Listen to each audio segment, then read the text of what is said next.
All right, now here's another interesting question. I hope some of these are interesting. They're interesting to me. This one is interesting, very interesting. Why did God allow polygamy in the Old Testament? Now, first of all, I want you to know that what God allows and what God wills are two different things. You understand that? You think God wills that any should perish? No. Does He allow some to go to hell? Yes. You think God wills that you sin? No. Does He give you the freedom to do that? Yes. God does not will polygamy. That's multiple marriage. Bigamy on to polygamy. Bigamy would be two married to one. Polygamy would be ad infinitum. God's standard is clear, Genesis 2, from the very, very beginning. When God made the first family people, how many were in it? 2. That's a rather significant statement, don't you think? And in verse 23 of Genesis 2, Adam said, "This is now bone of my bones, flesh of my flesh. She shall be called woman." That's a dignified name, beautiful name. The Greek word is gune. I don't understand that, but anyway. She shall be called woman because she was taken out of man. Now watch, here's God's standard for marriage, verse 24. "Therefore shall a man leave his father and his mother, cleave unto his wife, and they shall be" what? One flesh. Nothing added, nothing subtracted. 2 people, one flesh. From the very beginning, folks, that was God's plan. You say, well, how did polygamy get started? It got started in the reprobate line of Cain the murderer. Look at Genesis 4, if you're there, in verse 23. One of the sons of Cain, at the Canaanite family, dwelt in the land of Nod in the east of Eden. Cain produced some family, and one of them was Lamech. Lamech was unbelievable. He was the first artist. Verse 23, "Lamech said unto his wives Adah and Zillah." That's from A to Z. That's his 2 wives, Adah and Zillah. He said unto his 2 wives, Adah and Zillah, and so forth. This is the first occasion of polygamy in the Bible. And notice that it is in the line of Cain, the sinful line. Monogamous marriage was always God's will. But listen, in the Old Testament, because of cultures, God allowed a certain developing process. Missionaries today face the same thing. There are many occasions when a missionary has gone to a certain tribal people and found that they engaged in polygamy. Well, you don't just go in there, and here's a situation where a man, and he's got 3 wives, and they have children, and in their culture, it's established as a family unit. The women are dependent upon him. They can't be thrown out. What are you going to say? Now that I'm here, everybody pick one, the rest out. Boy, that's tough. So, even in modern missions, there has had to be a certain period of time in toleration until the culture can work out of its system those kinds of things. And the way to approach it is to begin with the new and the young and give them direction and let the old phase itself out. In a similar way, once this thing got started in the cultures of the Old Testament period, God had to allow for it to work out as the message of God's truth got into the hearts of those people. And God was patient in that area. That doesn't mean that's God's will. I'll tell you something else. In the early days of the Bible, remember that families were huge, and they had their roots back, and there were such great, big families, inclusive, consanguinal families. That word means related by blood. Families were so big that people were also marrying relatives. But they had to at the start. Did you know that Jacob married Leah and Rachel, and they were his first cousins? Did you know that? That's right, first cousins. You say, that's not right. Later on in the Mosaic economy, it wasn't right. But it had to work its way out because during the patriarchal periods, there were huge groups of families living together. And that had to come in time. So God patiently allowed for it to work out. But I believe all polygamy and bigamy was sin. But God allowed a certain time of ignorance, as the book of Acts says, for the working out of some of those cultural things. Now let me give you an illustration. Deuteronomy 21:15. If a man have 2 wives, one beloved and another hated, and this is the verse people pick. If a man has 2 wives, one beloved and another hated, and they have borne him children, both the beloved and the hated, and if the firstborn son be hers that was hated, then it shall be when he makes his sons to inherit that which he has, that he may not make the son of the beloved firstborn before the son of the hated, which is indeed the firstborn. Now that that's clear, we'll go on to verse 17. But he shall acknowledge the son of the hated for the firstborn by giving him a double portion of all that he has, for he is the beginning of his strength, the right of the firstborn is his. The point is this: you had two wives. Wife number one you don't like. Wife number two you like. Both have sons. You're prone to give the inheritance to the second wife, to her son, even though he's not the firstborn, because you like that second wife better. People say, well, here is God allowing bigamy. No, not at all. The point here is simply this. Here is a man who has two wives in his lifetime. The assumption is one has died, one is alive. He may not give the inheritance to the second, though she is his beloved, and maybe he's long forgotten the first, but his inheritance must go to the first. It's a situation here, and if you study carefully through the text and through the verb forms that are used here, you will see that that is supported by the text.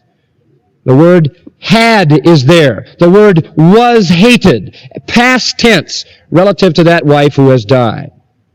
And I'll tell you, those who engaged in it suffered. Look at Solomon. He had so many wives and so many concubines, and all of his political marriages, trying to, the way to solve a problem with a neighboring country was take the daughter of whoever ran it or the neighboring tribe and marry her, make her a part of the deal. And his life was a disaster, and the kingdom of Israel was torn and split. Believe me, God wanted monogamy. Look at his illustration in Hosea. He's a faithful husband. Israel's an unfaithful wife. That's been God's pattern all the way. One husband, one wife. No polygamy was ever good. Let me give you what I think to be the most confusing relationship about this in the Old Testament. Genesis 29. You remember Jacob? Poor Jacob really got conned. He was looking for a wife. He probably was in too much of a hurry to start with. Kind of got slowed down, though. But he was looking for a wife. And in Genesis 29, Jacob went on his journey and came to the land of the people of the east. He looked, and behold, a well in the field, and there were 3 flocks of sheep by it, for out of that well they watered the flocks. Jacob's well, a great stone was on the well's mouth. There were all flocks gathered. They rolled a stone from the well's mouth, watered the sheep, put the stone again. Jacob said unto them, my brethren, where are you from? And they said, of Haran are we. And he said unto them, hey, do you know Laban, the son of Nahor? And they said, we know him. And he said, well, is he all right? And they said, he is well. And behold, Rachel his daughter cometh with the sheep. And he said, lo, it is yet high day, neither is it time that the cattle should be gathered together. Water ye the sheep, and go and feed them. And they said, we cannot until all the flocks be gathered together. Until they roll a stone from the well's mouth, then we water the sheep. It seems to me that he was trying to get rid of everybody. And while he yet spoke with them, Rachel came from her father's sheep, for she kept them. Came to pass, when Jacob saw Rachel, the daughter of Laban, his mother's brother, see, first cousins, and the sheep of Laban, his mother's brother, that Jacob went near, rolled the stone from the well's mouth, and watered the flock of Laban, his mother's brother. And Jacob kissed Rachel. You say, he should not have done that. Why? You don't start like that. That comes later. See? Wow, Jacob, are you ever forward? What kind of an act is that?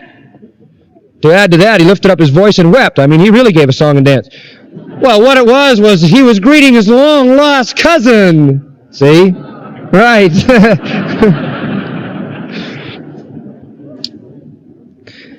Oh, that's interesting. Verse 13, it came to pass when Laban heard the tidings of Jacob, his sister's son, he ran to meet him, and they embraced and kissed and brought him to the house, and so forth and so forth. And Laban said to him, surely you're a bone of mine and flesh, and so forth, and they abode the space of a month.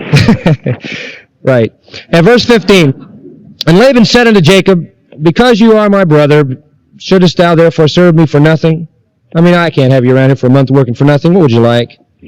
Laban had 2 daughters. The name of the elder was Leah, and the name of the younger was Rachel. Leah was weak-eyed.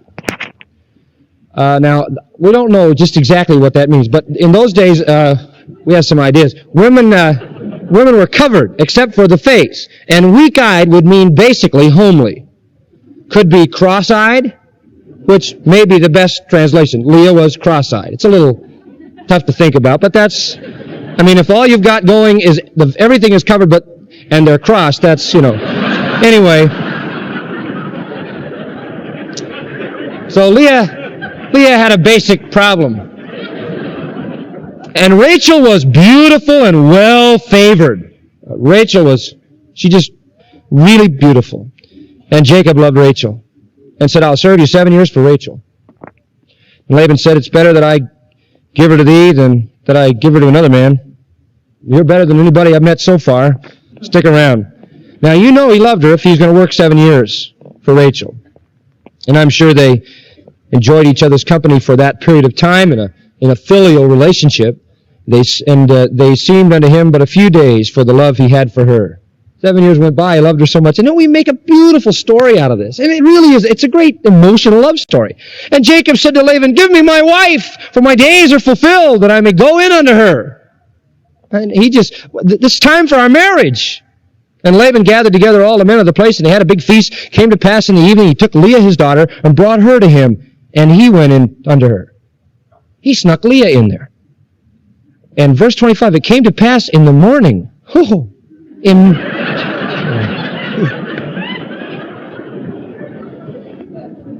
Now, I don't know what kind of a marriage ceremony they had in those days, but apparently the conjugal act itself constituted the ceremony, and it was night. What a shock. In the morning,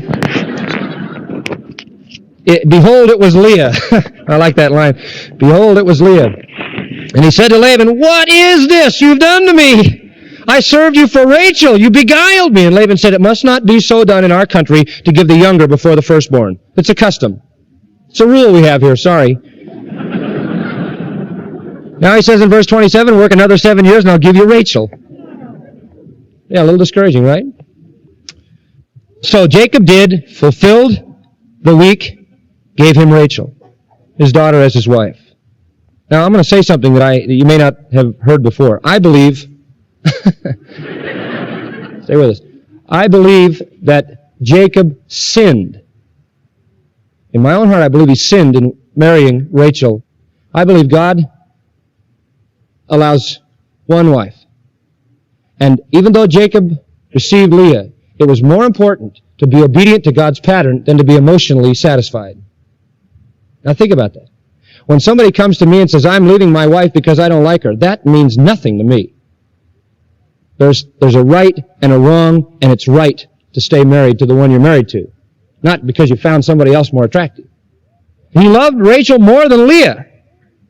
And when the Lord saw that Leah was hated, he opened her womb and made Rachel's barren. God said, I'll bless you, Leah, and I'll compensate for the love you're not getting like you should get from Jacob. And she's the one that produced the first 4 boys, the fourth of which was Judah. Through Judah came whom? Jesus Christ the Messiah. God said, I'll bless you, Leah, in spite of him. And I think that the anxieties and the anguish that created in Jacob's life as a result of this were because he was disobedient and willful and sinful in pursuing a marriage that God had tried to show him he didn't want him to have, in spite of what he felt emotionally. It isn't always necessary to be emotionally involved with the one you marry. You know, only in our culture do we function like that, in Western culture.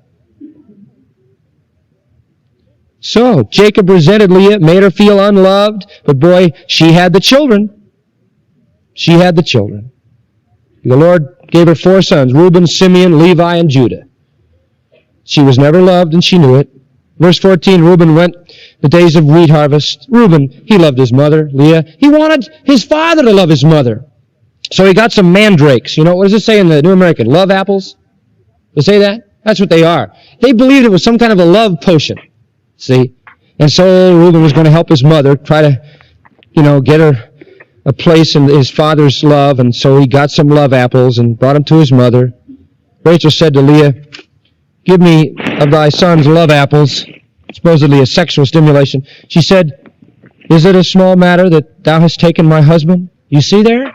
In her mind, Leah says, you took my husband. You see? I think that's how God looked at it. I think Leah walked with God. And would you also take away my love apple? Wouldn't you even let me go in unto him? Wouldn't you even let me sleep with him? It's not enough you've taken my love. Would you not allow me to be attractive? And Rachel said, all right, he'll lie with you tonight for your son's mandrakes. Because of all the trouble he went through, it's okay tonight. See, she wanted this so badly. She was unfulfilled all her life. And then she bore Jacob the 5th son. In verse 19, she conceived again, and the sixth son. And God blessed her. In verse 21, she had a daughter named Dinah. And then finally, God remembered even Rachel. And she conceived and bore a son, and called his name what? Joseph. God is gracious, isn't he? It wasn't really Rachel's problem. It was Jacob's problem. Now all of that just to say this. Do I believe God allows polygamy? Yes, I believe he allows it. Do I believe God wants it? No. In Old Testament times, he only allowed it. Today, there's no reason for it. Our culture doesn't acknowledge it. It is against the law. It is a crime. And I think that's based upon an ethic that's found in the Bible. All right. That's kind of an interesting answer, I think, to that question. I hope so. Let's